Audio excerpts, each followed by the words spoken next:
বাংলাদেশের রাজনীতি ও নির্বাচন সবসময় জনগণের আগ্রহের কেন্দ্রবিন্দুতে থাকে, কারণ নির্বাচন শুধু একটি সরকার পরিবর্তনের প্রক্রিয়া নয়, এটি রাষ্ট্রের গণতান্ত্রিক ভবিষ্যৎ, নাগরিক অধিকার এবং শাসন ব্যবস্থার স্বচ্ছতার প্রতিফলন।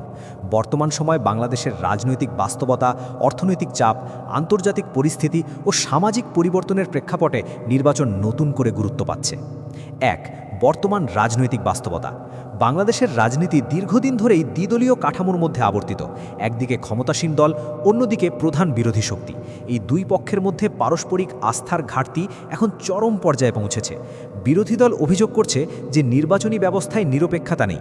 ক্ষমতাসীন পক্ষ বলছে সাংবিধানিক কাঠামোর মধ্যেই নির্বাচন হচ্ছে এবং গণতন্ত্র অব্যাহত আছে। এই টানাপোড়েনের ফলে সাধারণ মানুষের মধ্যে রাজনীতির প্রতি এক ধরনের হতাশা তৈরি হয়েছে।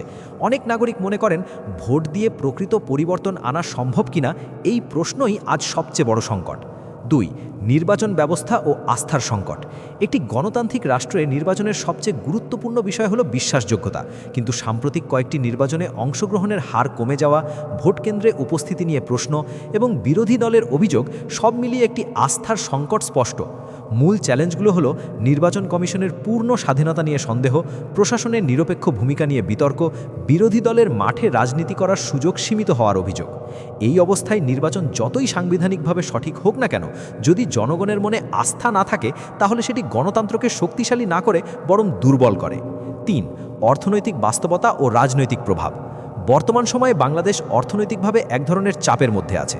দ্রব্যমূল্যের ঊর্ধ্বগতি, কর্মসংস্থানের অনিশ্চয়তা, বৈদেশিক মুদ্রার রিজার্ভ নিয়ে উদ্বেগ, এইসব বিষয় সরাসরি রাজনীতির সঙ্গে যুক্ত। ইতিহাস বলে, যখন মানুষের জীবনযাত্রা কঠিন হয় তখন রাজনৈতিক অসন্তোষ বাড়ে। নির্বাচন তখন শুধু ক্ষমতার প্রশ্ন থাকে না, এটি হয়ে ওঠে অর্থনৈতিক ন্যায় বিচারের দাবি। আন্তর্জাতিক প্রেক্ষাপট ও কূটনৈতিক চাপ। বাংলাদেশ এখন আর শুধু অভ্যন্তরীণ রাজনীতির খেলোয়াড় নয়, এটি একটি আঞ্চলিক ও বৈশ্বিক বাস্তবতার অংশ। পশ্চিমা দেশগুলো অবাধ ও সুষ্ঠু নির্বাচন নিয়ে গুরুত্ব দিচ্ছে।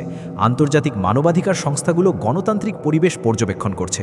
আঞ্চলিক শক্তিগুলো স্থিতিশীলতা চায়, তবে নিজেদের স্বার্থও রক্ষা করতে চায়। এই প্রেক্ষাপটে বাংলাদেশের নির্বাচন শুধু দেশের ভেতরের ঘটনা নয়, এটি আন্তর্জাতিক সম্পর্কের সাথেও গভীরভাবে জড়িত।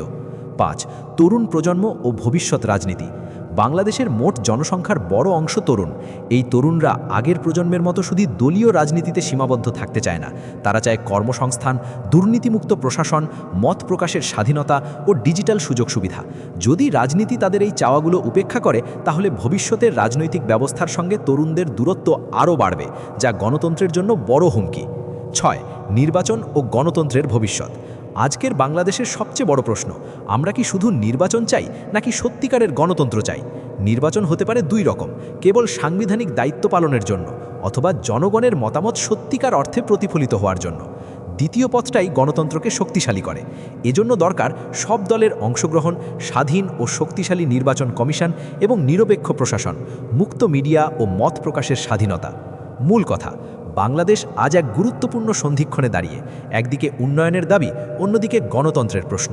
একদিকে স্থিতিশীলতার কথা, অন্যদিকে রাজনৈতিক অংশগ্রহণের সংকট। নির্বাচন যদি শুধু ক্ষমতা ধরে রাখার বা বদলানোর খেলায় সীমাবদ্ধ থাকে, তাহলে সাধারণ মানুষের আশা ভেঙে পড়বে। কিন্তু যদি নির্বাচন সত্যিকার অর্থে জনগণের কণ্ঠস্বর হয়ে ওঠে, তাহলে বাংলাদেশ নতুন করে গণতন্ত্রের পথে এগোতে পারে। শেষ পর্যন্ত প্রশ্ন একটাই, বাংলাদেশ কি এমন একটি রাষ্ট্র হতে পারবে যেখানে নির্বাচন মানেই হবে জনগণের উৎসব, ভয়ের নয়?